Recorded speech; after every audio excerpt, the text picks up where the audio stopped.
Catullus's first poem has all of the characteristics of a good introduction. There's a dedication to a friend, an invocation to the muse, and even a hint of everything that Catullus values in his poems.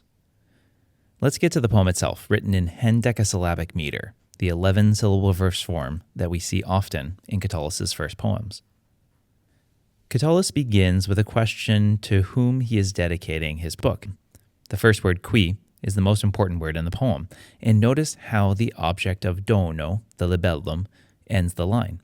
In between, you get Catullus's descriptors of his book. It's elegant and fresh, and that's a good translation of novum. And the next line also describes the book, ending in a participle describing the libellum. Expolitum has a slight double meaning here.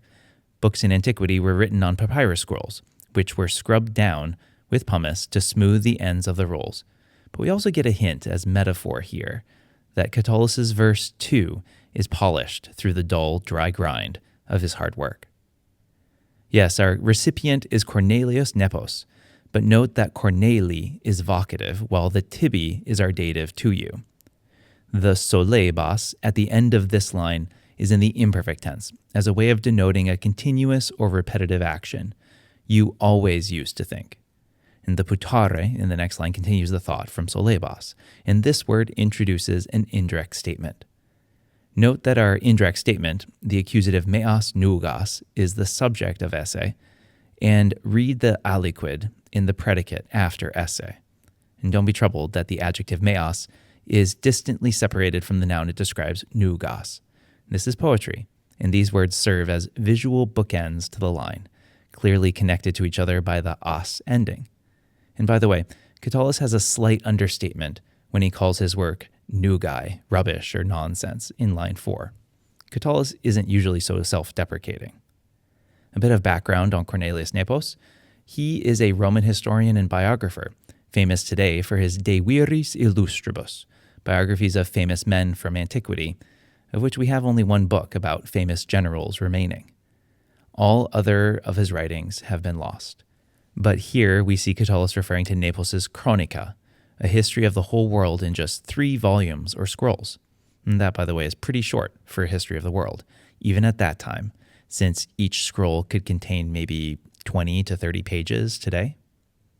The Unus Italorum suggests that although the Greeks may have done this already, Cornelius was the first Italian to do so, with unus carrying the weight of primus, first.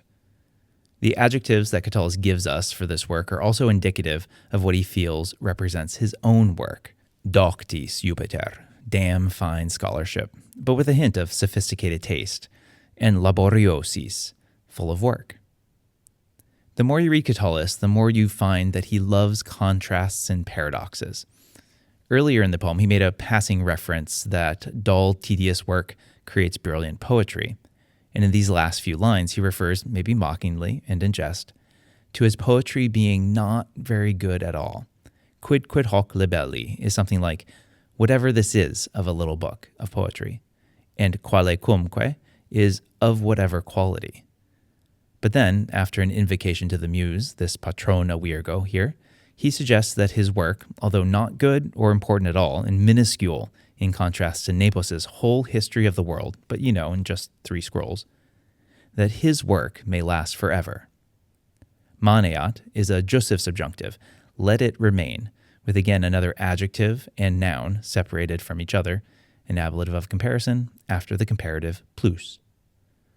I've mentioned it before, this poem is as much a dedication and praise of Cornelius Nepos as it is Catullus's statement of values about literature. Every adjective or descriptive phrase suits Catullus's aims for his own work. It's new. This novum here might be a reference to Catullus's circle of poets that Cicero called the poetae novi, new poets, or neoterics. Charming, not an epic, but a libellus, a little book, that's been painstakingly crafted, worked over, and polished. Cornelius Nepos deserves this dedication because he, too, writes with brevity, intelligence, and hard work. And we also see humility, either real or faked, with the reference to rubbish, nugas, and in the final 3 lines, where Catullus wishes for immortality. Ironically, Catullus's own work has endured, while Cornelius Nepos's whole history of the world is now lost to all generations.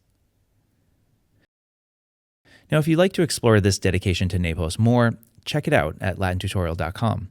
Here you'll find vocabulary and syntax, tools to help you master the words from this poem, both the meanings and the grammar.